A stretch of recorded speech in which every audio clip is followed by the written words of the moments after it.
모낭염하고 여드름하고 생긴 거는 비슷해서 조금 헷갈릴 때가 있다라고. 모낭이라는 게 네네. 거기에 염증이 생기는 거고, 여드름이라는 거는 이제 피지 분비가 많아지다 보니까 네. 그 모낭에 염증이 생기는 거예요.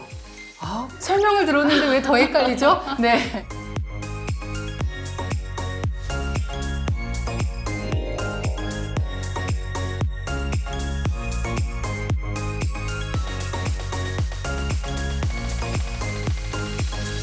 안녕하세요. 예뻐지는 굿라이프 박수연입니다. 네, 피부과 전문의 김현진입니다. 네.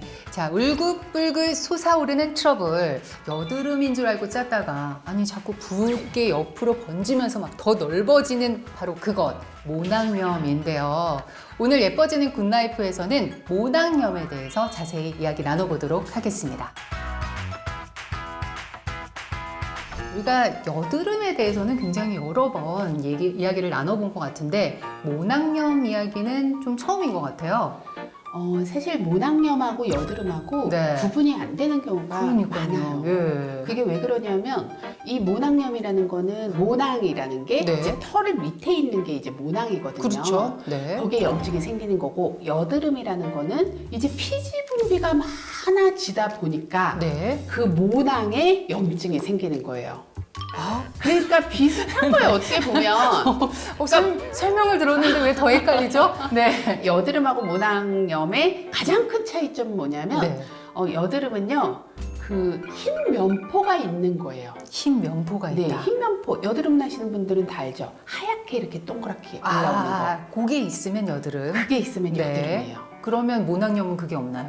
그게 없어요. 오. 왜냐하면 정말 모낭에 균이 침투를 해서 염증이 생기는 거고, 네. 여드름이라는 거는 피지 분비가 많아지다 보니까 각질이 막 쌓이고 이 피지 분비가 많이 빠져나가지 못하니까 네네. 거기에 균이 서식하게 되는 거예요. 아. 그러니까 균종이 좀 다른 거죠. 아, 그러네요. 그리고 생기는 원리도 조금 다르고. 좀 다르네요. 그러면은 원장님 설명대로라면 그 여드름은 뭔가 자체적으로 피지가 많아서 거기서부터 이제 출발이 되는 것 같고, 그렇죠. 모낭염 같은 경우에는 피지가 문제가 아니라 뭔가 외부에서 들어오는 균, 뭐 그렇죠. 바이러스 맞아요. 이런 것 때문에 네. 그러니까 일어나는 균종이 달라요. 종류가 좀 다르긴 하네요. 네. 근데 생긴 거는 비슷해서 조금 헷갈릴 때가 있다. 그럼 원장님 이렇게 환자가 딱 왔어요. 보면은 바로 이렇게 구분이 가시나요? 그러니까 그 면포의 유무라든지 네네. 농포가 또 더 많아요. 모낭염 같은 네. 경우는. 우리가 여드름 치료를 위해서 항생제를 많이 써요. 그렇죠. 네. 그래서 항생제를 많이 쓰다가 보면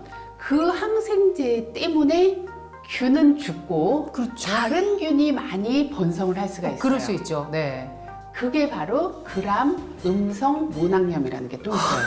그러니까 여드름 치료를 하다가 네. 이상한 모낭염이 또 생길 수 있는데 이건 굉장히 뭐지? 흔해요. 아, 그래요? 네. 오. 그래서 그런 것들을 잘 보고 이제 네. 치료를 해야 되는 거죠. 와, 여드름도 나고 모낭염도 생기고 이게 동시도 가능한가요? 당연하죠. 아, 동시도 네, 가능합니까? 왜냐하면 여드름이 잘 나는 체질 같은 경우는 네네. 피지 분비가 많아요. 피지 분비가 많은 사람들이 모낭염이 더 잘 생겨요. 아, 그러니까 우리 몸에 보면 종기 같은 거 잘 나는 사람들이 있어요. 그렇죠. 네. 특히 유난히 네네. 이런 종기가 모낭염의 일종이다라고 보시면 돼요. 모낭염, 뭐 주로 뭐 얼굴에만 나는 건 아닌 것 같아요. 지금 이야기를 들어보니까 털이 있는 부위는 어디나 날 수 있습니다. 털이 있는 곳에 네. 그러면은 겨드랑이도 가능한가요? 겨드랑이도 물론 가능하죠. 아. 네, 머리, 머리, 수염 있는 예. 곳. 우리 얼굴은요, 솜털이 굉장히 많은 부위예요. 그렇죠. 예. 네, 그러니까 눈에 여드름도 보이지는 잘 나고 않지만. 모낭염도 잘 생기고. 자, 여드름은 이제 나기 시작하면은 별 증상이 없다가 이게 조금 발전이 되면 이렇게 건들기만 해도, 네. 스치기만 해도 네. 이제 좀 욱신거리면서 아프잖아요. 모낭염은 뭐 이렇게 증상이 뭐 비슷한가요? 아니면 좀 다른가요? 그렇죠. 고름이 잡히기 시작하니까 당연히 아프죠. 네. 거기에 이제 땡땡 붓기도 하고 굉장히 통증이 있기도 네. 하고 뻘겋게 되기도 하고 고름이 나오기도 하고. 아니 이제 아까 털 얘기를 하셨는데 네. 그러면은 뭐 왁싱 같은 거를 우리가 또 털이 네. 많은 부위에 많이들 하잖아요. 그러면 왁싱을 하고 나면 모낭염이 생길 위험이 좀 높다라는 이야기도 돌더라고요. 이게 뭐 관련이 당연한 있나요? 거죠. 왁싱이라는 거를 어떻게 해요? 이렇게 테이프를 딱 붙여가지고 떼내는 거. 그쵸. 이런 식으로 한다거나 네네. 아니면 왁싱이라는 거 말고도 면도라는 것도 그쵸. 털을 제거를 하는 거고 네. 그 다음에 병원에서 하는 제모 레이저 네. 이것도 털에다가 공격을 가하는 거거든요. 다 균 감염의 위험이 큰 거예요. 오. 거기가 약해지니까. 그렇죠. 네. 털을 제거했기 때문에. 네, 그래서 모낭염의 위험은 다 있습니다. 그래서 대부분의 이제 제모 레이저를 하고 나서는 네. 이제 모낭염이 생길 수가 있으니 생기면 약을 먹어라라고 얘기를 한다든지 약을 발라라 이렇게 얘기를 하는 거죠. 근데 이제 이거는 병원의 얘기고 네. 왁싱을 하고 나서는 약을 처방을 받을 수는 없잖아요. 그렇죠. 예. 그래서 문제가 생기면 빨리 병원에 오시는 게 저는 제일 맞는 것 같아요. 그냥 생길 집에서 수 있습니다. 주지 말고 네. 문제가 생기면 바로 병원으로 네, 가는 네, 게 네, 네. 현명하다. 네. 그냥 위험에 도사리고 있으니까. 그렇죠. 네. 자, 모낭염 이렇게 인터넷에 검색을 해보면은 모낭염 클렌징 폼 비누 뭐 이런 게 나오더라고요. 그러면 그런 것들을 사용하면은 뭔가 모낭염에 효과가 있다 뭐 이렇게 이야기들을 많이 하는데 실제로 뭔가 모낭염 전용 클렌징 모낭염을 개선하는데 효과가 있을 수 있을까요? 그러니까 모낭염 자체가 좋아지기는 어려울 것 같아요. 네네. 치료제가 아니니까. 그렇죠. 치료는 아니죠. 네, 하지만 예방을 하는 데는 분명히 도움이 될 수 있을 거라고 음. 생각을 해요. 네. 그래서 내가 모낭염이라는 게 재발을 굉장히 잘하거든요. 아, 그래요? 네, 그러다 보니 그런 클렌징 제품을 쓰는 것도 굉장히 도움이 많이 되고요. 평소에 그냥 그렇죠. 그리고 면도하시고 나서 이렇게 애프터쉐이브 로션 같은 것들을 바르라고 해요. 그렇죠. 네. 왜냐하면 잘 발라주는 게 보호를 해주고 소독도 되는 경우가 굉장히 많기 때문에 이 여성분들 같은 경우에도 그 면도칼로 네네. 다리도 제모하고 밀고 팔도 뭐, 제모하고 네, 뭐 겨드랑이도 많이 하시죠. 하잖아요. 네. 그렇게 하고 나서 후처치 굉장히 중요하고 네. 할 때도 그 거품 아. 거품을 좀 많이 내고 하는 게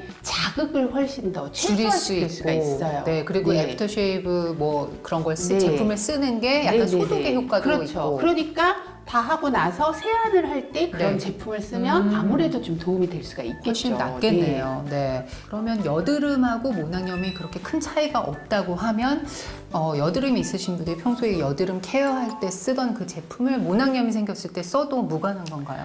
여드름하고 모낭염은 거의 친척지간이다라고 네네. 생각을 하면 되니까 같이 써도 크게 문제는 없습니다. 단지 모낭염이 나는 수염 있는 데만 생기고 네. 이런 데는 다 너무너무 뭐 건조해. 멀쩡하다. 네. 그러면 이제 제품을 조금 부위별로 좀 다르게 쓰는 게 더 낫겠죠. 네. 증상이 이제 심각해지면 당연히 병원을 가잖아요. 일반 여드름하고 뭐 치료 방법이 뭐 어떻습니까? 같습니까? 여드름도 이제 균 때문에 생긴다 그랬잖아요. 네. 그러니까 항생제를 쓰기도 하고 피지 억제제를 쓰기도 하고 네. 피지가 없으면 균이 먹고 살 게 없으니까 항생제 기능도 되는 거겠죠. 그리고 모낭염의 치료는 아무래도 균 때문에 그러다 보니까 그 균주에 맞는 항생제를 쓰는 게 기본인 거예요. 그 균을 죽일 수 있는. 네. 하지만 이제 먹는 거 이전에 음. 바르는 걸로 가라앉혀주면 가장 좋겠죠. 그렇죠. 그러니까 먼저 병원에 가면 항생제 바르는 거를 주거나 네. 소독이 되는 스킨 같은 거 사용하는 것도 도움이 중요하고, 될 수가 있어요. 네. 그러니까 여기서 이제 알코올에 대한 얘기를 좀 해야 될 것 네네. 같은데요. 스킨에 알코올이 이제 함량이 조금 있는 것들을 쓰는 게 좋다, 안 좋다 얘기가 굉장히 많잖아요. 그죠. 근데 피지 분비가 굉장히 많고 모낭염이 잘 생긴다 하는 경우에는 알코올 성분이 조금 들어있는 스킨을 쓰는 것도 저는 도움이 많이 된다고 생각을 해요. 소독도 되고. 네. 단지 피부가 굉장히 예민하다, 잘 빨개진다 네. 이런 경우는 알코올을 좀 조심하시는 것이 좋습니다. 자, 근데 이게 얼굴에만 생기는 게 아니라 아까 전에 뭐 모낭염은 털 있는 곳에 네, 다 생긴다고 했으니까 우리 몸 중에서 대표적으로 털이 가장 많은 곳 두피가 아니겠습니까? 네, 네, 네. 예. 자, 두피에 이제 또 모낭염이 생기면 이것도 상당히 곤란할 것 같아요. 일단 머리카락에 가려져 있어가지고 잘 보이지도 않죠. 그리고 뭔가 뭘 케어를 해야 될 것 같은데 이게 좀 피부 얼굴이나 다른 부위하고는 좀 다르게 해야 될 것 같기도 하고 뭐 어떤가요? 그렇죠. 이제 샴푸를 할 때 굉장히 머리를 감을 때 걸린다라고 얘기하시면서 오시는 분들이 굉장히 많아요. 근데 이 두피염을 계속 방치를 하면 탈모가 진행이 될 수가 있어요. 그래서 이 두피염은 치료를 또 잘 하셔야 되는데 네. 특히 두피 같은 경우에는 지금까지 제가 세균을 얘기했지만 네. 여기는 곰팡이균이 원인이 되는 경우도 굉장히 많아요. 그래서 시중에 보면 케토코나졸 샴푸, 니땡땡이라는 네. 그런 것들을 많이 쓰는 이유도 바로 그거예요. 그러니까 두피염이 있으면 비듬도 많이 생기고 네. 머리도 빠지게 되고 아이고. 그러니까 그 곰팡이 샴푸랑 세균 샴푸를 같이 좀 같이 써주는 병행해서. 것이 훨씬 더 도움이 많이 되고요. 네. 많이 가려움증이 동반이 된다면 네네. 스테로이드 샴푸를 같이 써주시는 게 좋은데 이제 샴푸 같은 경우에는 이렇게 증상이 있을 때는 약용 샴푸죠. 이거는 네. 약용 샴푸를 쓰고 평소에는 내 두피 상태에 맞게 나는 너무 건조하다 그러면 약간 보습이 되는 샴푸를 쓰고 네. 기름지다 하는 경우에는 약간 피지를 제거해주는 샴푸를 평소에 쓰시면 예방하는 데 도움이 많이 될 수가 있겠죠. 네. 자, 근데 모낭염의 치료 시기를 뭐 어떻게 저떻게 하다 보니까 그냥 놓쳐버렸어요. 그러면은 혹시 뭐 최악의 경우 뭐 어떤 증상까지 일어날 수 있을까요?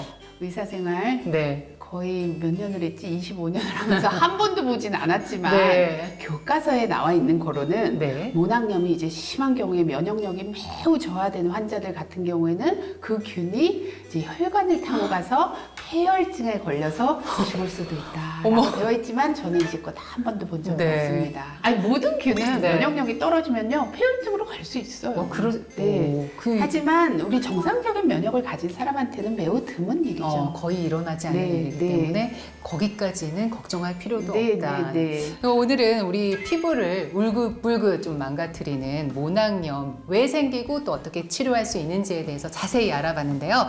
오늘 이 영상 함께 해주실 분들 더 예뻐질 수 있는 방법이 또 있다면서요. 네, 굿라이프를 구독해 주시고요. 좋아요, 알림 설정 해주세요. 네, 자 예뻐지는 굿라이프 궁금하신 점 있으시면 댓글 많이 남겨주세요. 저희는 다음 주에 다시 찾아오겠습니다. 여러분 예뻐지세요.